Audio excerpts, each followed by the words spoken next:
Welcome back and thanks for staying with us. Now, the Department of Education has today launched Woza Matrics, a free-to-air television initiative that is aimed at supporting Matric learners of 2020 following the disruptions caused by COVID-19.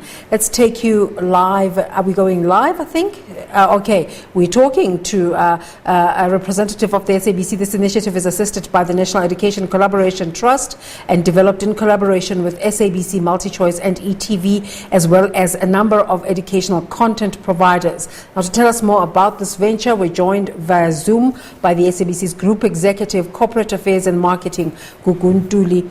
We'll also be joined by the Executive Director for Bidvest Group, Gilian McMahon, as soon as we're able to connect with her. But Ms. Ntuli, let's talk to you now. Welcome to the agenda. Tell us why it's important for the SABC to get involved in such an initiative. Thanks, Desiree, and thank you for having me. Welcome to, thank you for having me, and thank you all the viewers for watching. I think it's very important for the SABC to be involved because the SABC has, for a long period of time, had a very, very strong mandate to support education in the country. Just earlier this year, we were launching a channel, an educational channel, to support learners during this COVID period. And I think now, when the Department of Basic Education launched this Woza Matric catch-up program, we felt it very, very much a part of what we do to actually support the transmission of educational content, specifically for revision of matriculants. The SABC recently launched a channel dedicated to educational programs. Is Woza Matrics still part of that project, and how can the viewers access Woza Matrics related content? Not at all. Actually, Woza Matric is actually a completely separate initiative. It's actually a revision period over a period of 12 weeks, and that will start on the 1st of September to the 30th of November. Its primary carrier will be SABC3, and the other broadcasters who are also in partnership with the Department of Education around this initiative are e-investments as well as DSTV, and they will carry content. So effectively from 8 to 10 every day from 1st of September on SABC3, there'll be revision content around six subjects, as well as 1, 2, 3 o'clock as well. So every day up until the 30th of September of November. Impressive and very needed. How interactive will this project be? It has to be interactive, Desiree. I think at the moment, really, the reason why we really got involved as SABC is that a lot of young people are in a state of panic, and they are really quite desperate in terms of where to go and how are they going to actually succeed this year, a year that has been very difficult for them. So over and above those broadcasts, which are going to be live broadcasts every day, we have a website that has been created called wozamatric.co.za, where learners will be able to interact with teachers on there. They'll be able to ask questions, and those questions will be responded to instantaneously so that they can actually get on with the revision. One of the things that we are also quite cognizant of is that learners want to have question papers that they can write and get reviewed, and that will also be available through that particular platform. Right, we were struggling to get hold of Gillian from Bidvest earlier, but she joins us now. Gillian, just your organization's involvement in this project. Tell us about Bidvest's support, the kind of support you'll be offering to this initiative. Hi, thanks for having us. I suppose education space is not new for Bidvest. I mean, we've been participating in the space of education and schooling for many, many years in different shapes and form. However, the impact of COVID, I suppose, in broader society, and particularly in the education space, has really just heightened the need and identified a space that we could participate in. The disruption to, the school here has been devastating, not just on our education system and our teachers, but on our kids as well. And I think for us, what we recognize is that we have to find a way to assist the Department of Education in getting our kids back to school. This is a particular focus on our Matrics. And when the proposal was presented to us for this new online a learning platform, for want of a better word, we jumped at the opportunity. And for reasons obvious in terms of providing a platform that will help expedite and facilitate the completion of the curriculum in the school year, but also it's really also another avenue and platform that provides accessibility. Particularly there are many of our kids that don't have access to any form of digital learning, whether it be through home computers, tablets, and much less data. So this also just provides another avenue for those kids, and we didn't want to see a large proportion of our learners lagging behind because they don't have access.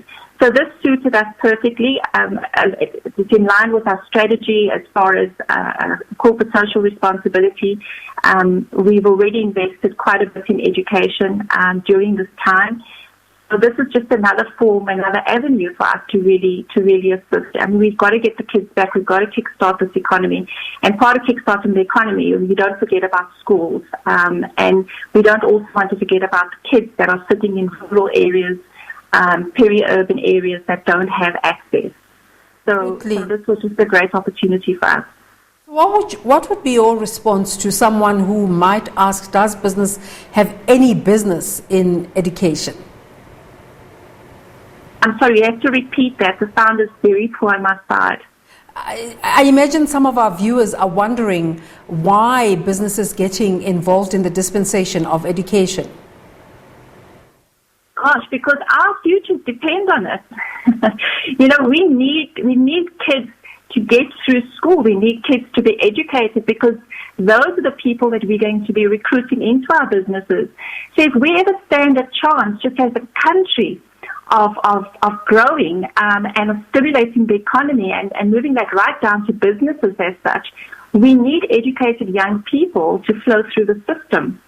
So the more people and youngsters we've got coming through the system, the better opportunities they have in the workplace, the bigger pool of people we have to recruit from. Because the longevity of our businesses really depends on our youth. And if we don't have educated youth coming through the system, we will find ourselves in trouble. So we have a bigger interest at heart here and at stake as a corporate to make sure that our kids are educated and they do come through the school here. So the delay, unfortunately, that COVID has caused and the disruption that has caused to the school here has been devastating, and not just to our kids, but to our teachers as well. So it's only in our best interest to do what we have to do. We can't sit back and wait for the Department of Education, for government to do this on their own. The need is much, much bigger than that. So as corporates, we have to play our role. And like I said, if we have any chance of moving forward as a country, we have to ensure that the basics are in place.